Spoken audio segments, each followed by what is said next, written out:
की जो योजनाएं हैं हर जन तक पहुंचाई जा रही है। इंतजार प्रधानमंत्री के आगमन का है, उसको लेकर भी तस्वीरें सबसे पहले हम आप तक पहुंचाएंगे। फिलहाल अनूप, आपका बहुत शुक्रिया हमारे साथ जुड़ने के लिए। चलिए रुक करें श्रीकरणपुर का। तो देखिए, श्रीकरणपुर विधानसभा सीट पर आज चुनाव जारी है। ठीक 7 बजे से वोटिंग प्रक्रिया शुरू हो चुकी है। शाम 6 बजे तक ये मतदान प्रोसेस चल रहा है। मतदान केंद्रों पर मतदाताओं की कपकपाती हुई ठंड में भी कतारें देखने को मिल रही हैं।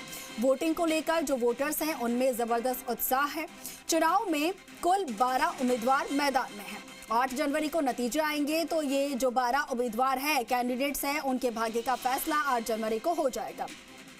कुल मतदाताओं की संख्या की बात की जाए 2,40,826 के करीब मतदाता हैं, जो कि इन उम्मीदवारों के भविष्य का फैसला कर रहे हैं।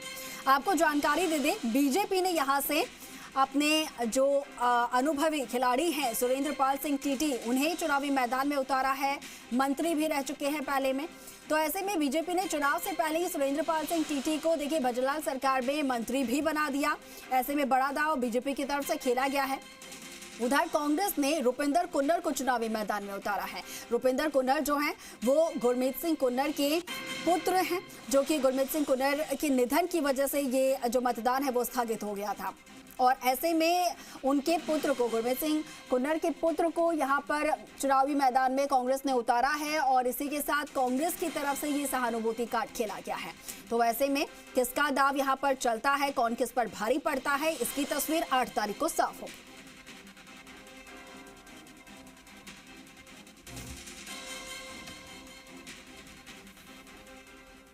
और हमारे सहयोगी दामोदर लगातार हमारे साथ श्रीकरणपुर से लाइव जुड़ रहे हैं, उनका रुख कर लेते हैं अपडेट्स है। दामोदर, देखिए 9 बजे तक 9% मतदान हुए थे। अभी तस्वीर क्या देखने को मिल रही है? लगभग 11 बजने जा रहे हैं। तो ऐसे में अब प्रतिशत में कुछ बढ़ोतरी यहाँ पर हुई है? देखिए, क्योंकि अभी जो यहाँ से जो रिटर्निंग अधिकारी की ओर से यहाँ से जो प्रतिशत का आंकड़ा भी आया नहीं, क्योंकि 11 सवा 11 बजे देते हैं ये लोग। तो ऐसे में अभी क्योंकि मतदान केंद्रों पे कतारें लगी हुई है, हम फिलहाल अभी जो आदर्श नगर मतदान केंद्र है वहाँ खड़े हुए हैं। आप तस्वीरों में देखेंगे सामने महात्मा गांधी गवर्नमेंट स्कूल, यानी इसको इन्होंने आदर्श मतदान केंद्र बनाया गया है। सुरक्षा की दृष्टि से भी चाक चौबंद है। साथ ही यहाँ आदर्श इसलिए कहा जा रहा है क्योंकि यहाँ पर जो भी मतदाता आ रहे हैं उनका ढोल नगाड़ों के साथ अंदर मतलब मतदान तक केंद्र अंदर जहाँ वोटिंग होती है वहाँ तक ले जाया जाता है। वहीं साथ ही जो नए वोटर्स हैं जो पहली बार वोटिंग कर रहे हैं उन लोगों को तिलक लगाकर उनका स्वागत भी किया जा रहा है। साथ ही सेल्फी पॉइंट भी बनाया गया है। तो यानी लोगों में काफ़ी उत्साह है मतदान को लेकर। साथ ही लंबी कतारें मतदान केंद्रों पर लगी हुई है अभी फ़िलहाल, क्योंकि हमारी जहां हम बाहर खड़े हुए हैं ऐसे में क्योंकि 200 मीटर तक जो गाड़ी है, क्योंकि हमारी जो गाड़ी है वो 200 मीटर तक दूर खड़ी कर रखी है, तो ऐसे में अंदर जा नहीं सकते। ऐसे में हम तस्वीरों में, क्योंकि जो वीडियो है वो आपको दिखाई रहे हैं, साथ ही जो मतदाता है वो मतदान के लिए अंदर जा रहे हैं। मतदाता जो है वो अपने मतों का प्रयोग करके बाहर भी निकल रहे हैं केंद्रों से। जरा कोशिश कीजिएगा उनसे बात हो सके अगर आप वोटिंग की है सर आप लोगों ने, है ना? क्या कहेंगे किन मुद्दों को लेकर, क्या इस बार डेवलपमेंट हो उसको लेकर हम जैसे आप मतदान करके आए हो, क्या अपेक्षा इस बार के प्रत्याशियों से? हमें प्रत्याशियों से अपेक्षा है कि इलाके का जो है मूलभूत सुविधाएं जो हैं समाज को चाहिए, हर वर्ग को, उससे हमें सरोकार है। उन मुद्दों को ध्यान में रखते हुए ही हम जो है वोटिंग करके आए हैं। क्या नया ऐसे आयाम होने चाहिए अब यहाँ के आपके गंगानगर करणपुर विधानसभा क्षेत्र में, ताकि यहाँ के लोगों को रोजगार मिले और नए विकास के आयाम भी हो?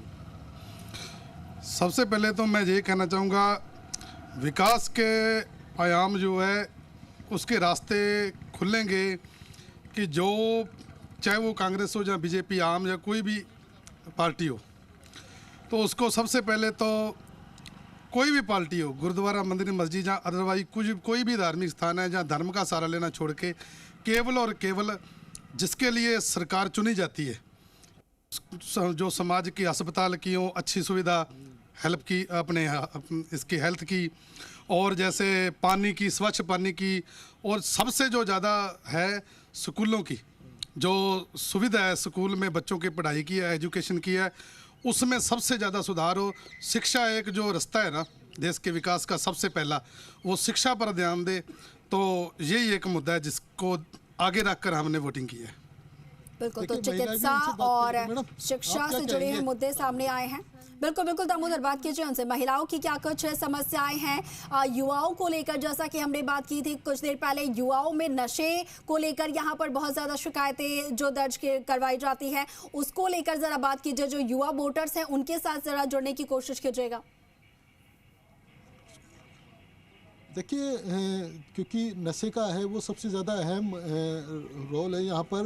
लोगों में ये चर्चा का भी है कि क्यों यहाँ नशा जो ज़्यादा है युवाओं में भी बढ़ रहा है। जी, तो युवाओं को इस नशे से दूर किया जाए, उसको लेकर भी लोग वोटिंग कर रहे हैं। क्योंकि उनका मेन यही है कि यहाँ से जो करणपुर विधानसभा क्षेत्र है वो अंतर्राष्ट्रीय बॉर्डर यानी पाकिस्तान से सटा हुआ है। जी, ऐसे में यहाँ पर जो नशे की खेप आती है, जैसे पाकिस्तान के उधर से ड्रोन के माध्यम से भी बिल्कुल। पिछली बार देखने को मिले हैं कि नशे के जो आते हैं वो ये हैं। साथ ही युवाओं को रोजगार के लिए भी, जी। क्योंकि रोजगार के संसाधन बढ़े यहाँ पर, क्योंकि सबसे ज़्यादा यहाँ देखा जा रहा है क्योंकि बॉर्डर सटा हुआ है। ऐसे में यहाँ खेती पर ही लोग डिपेंडेड हैं। और इसके अलावा महिला सुरक्षा की बात करें तो महिला सुरक्षा को लेकर भी यहाँ पर लोगों की एक कह सकते हैं ठीक है। कि तो महिला सुरक्षा, जो प्रत्याशी स्वास्थ्य, चुनेंगे स्कूलों उसको के साथ लेकर साथ अपेक्षा में है। जो युवाओं में नशे की जो ये बीमारी है उसको लेकर भी, उनके खिलाफ भी कार्रवाई की जाए, तमाम मुद्दे हैं।